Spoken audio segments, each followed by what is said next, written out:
Welcome back to Netrush Report, your home for the most dramatic, emotional, and unfiltered stories in tennis. If you live for the rivalries, the heartbreaks, and the moments that changed sports forever, you're in the right place. So make sure to subscribe, like, and ring that notification bell, because today, we're uncovering a chapter that even die-hard tennis fans rarely talk about. The raw, human side of Steffi Graf's rise, and the pain that came with it. Before she became a 22-time Grand Slam champion, before she was the woman who ruled tennis with precision, silence, and grace, Steffi Graf was just a little girl holding a racket half her size. And right beside her, almost every single day, was her father, Peter Graf. A modest man from Mannheim, Germany, Peter had no tennis background of his own. But what he did have was an obsession. An obsession with structure, discipline, and an unshakable belief that his daughter was destined for greatness. He built a court in their backyard. He watched her every swing, every motion. By the time she was 13, she was already facing and beating professional players. Peter Graf wasn't just a coach. He was the architect of a career that would redefine women's tennis forever. But the more success Steffi achieved, the more their lives were no longer their own. When Steffi Graf began dominating the women's circuit in the late 1980s, Germany went tennis mad. She wasn't just an athlete. She was a national treasure. Every swing she made became a headline. Every emotion she showed was analyzed. And every private moment she tried to keep became public property. Peter Graf once said, "In Germany, they tend to think that a champion is their personal property." It wasn't just a complaint, it was a warning.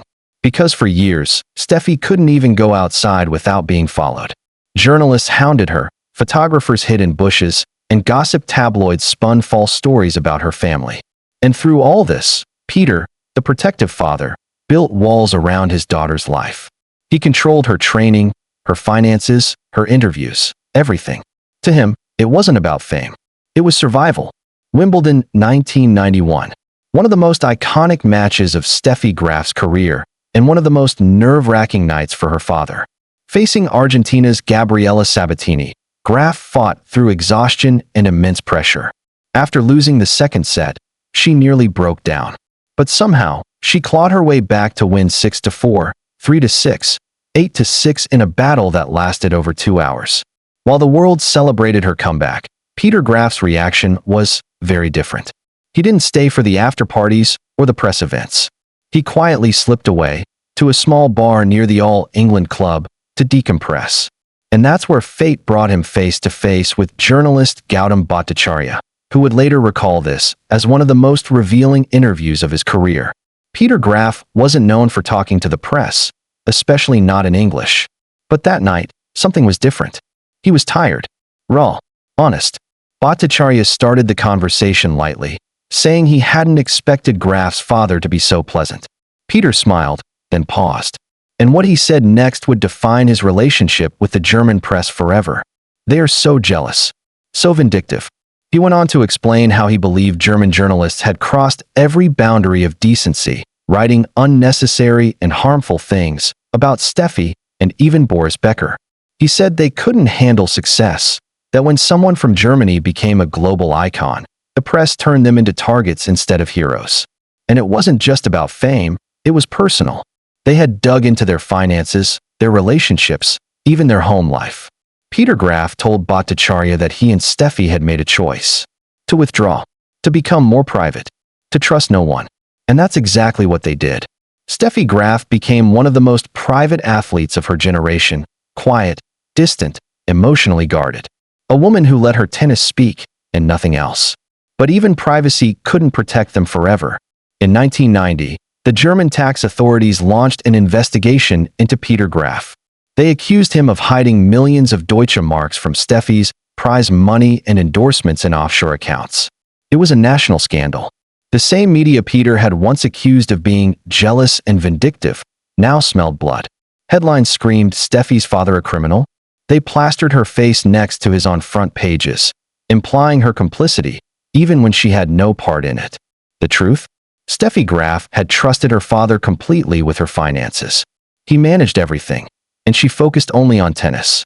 But guilt by association is a powerful weapon. Sponsors grew hesitant. Fans were confused. And the media, the same ones who once praised her as a national heroine, now treated her like a suspect. After years of legal proceedings, Peter Graf was convicted in 1995 and sentenced to nearly 3 years in prison for tax evasion. He ultimately served just over a year. Steffi, meanwhile, was cleared of all wrongdoing. But the damage, emotionally and reputationally, was already done. She rarely spoke about it publicly. But close friends later revealed how painful it was for her to see her father, the man who built her, fall so hard. It wasn't just the prison sentence. It was the humiliation, the endless tabloid headlines, the feeling that no matter how many titles she won, her family name had been dragged through the mud. For Peter Graf, that bitterness never faded. He once said that the German press wanted to own her story, but when they couldn't control it, they decided to destroy it. It's easy to label Peter Graf as controlling, and yes, many did. But his story isn't one-dimensional. He was protective, sometimes overly so. He was strict, and his management of Steffi's career was often controversial. But he was also the reason she became a once-in-a-generation athlete. He taught her mental discipline. He taught her humility, even when she stood on top of the world. And he taught her how to survive in an environment that often chews up and spits out its champions. When he passed away in 2013 from pancreatic cancer, Steffi stayed quiet. No public statements. No interviews. Just silence. But those who knew her said his death marked the closing of a chapter, one defined by triumph, pain, and the price of greatness. Ironically, the same German media that once vilified Peter Graf later began to soften their tone. As Steffi retired, as time passed, as Andre Agassi entered her life and the world saw her warm, human side, people began to understand what the Graf family had endured. Germany began celebrating her again. But Peter's words from that 1991 interview still echo decades later. In Germany, they tend to think that a champion is their personal property. It's a statement that applies far beyond Steffi's story, to countless athletes and celebrities who lose their privacy the moment they achieve fame. Peter Graf's bitterness wasn't just about jealousy. It was about how a country could love you fiercely and yet still destroy your peace. Behind the trophies, the scandals, and the silence, there was always love. A complicated love between a father and daughter who faced the world together. Peter Graf wasn't perfect. But to Steffi, he was the man who gave her everything. And, unintentionally, the man whose mistakes taught her what true independence means. After his imprisonment, Steffi took full control of her life and career. She became stronger, more self-reliant, more emotionally grounded. When she met Andre Agassi years later, it was clear she had built herself back up, not just as a champion, but as a person. And that strength, that quiet resilience, traces back to the years she spent under Peter Graf's protection. Today, Steffi Graf rarely grants interviews. She lives a private life with her husband, Andre Agassi, and their children, far from the public eye. She has no social media, no personal documentaries, no tell-all books. It's as if she learned, from her father's battles, that silence is the ultimate power. The story of Peter Graf isn't just about one man's frustration with the media. It's about the cost of being extraordinary and the loneliness that often comes with it. Because when the cameras stop flashing, when the journalists stop writing, the legends are left to live with what the world has done to them. And for Steffi Graf, that meant carrying both the brilliance and the burden of her father's legacy. So what do you think? Was Peter Graf unfairly villainized by a jealous press? Or was his downfall inevitable?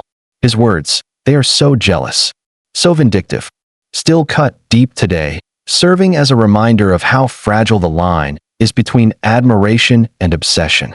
If you believe legends deserve peace as much as they deserve praise, hit that like button. And if you want more untold tennis stories like this, subscribe to Netrush Report. Because here, we don't just cover the wins. We uncover the truth behind the champions. Thank you for watching, and as always, stay passionate, stay curious, and we'll see you in the next report.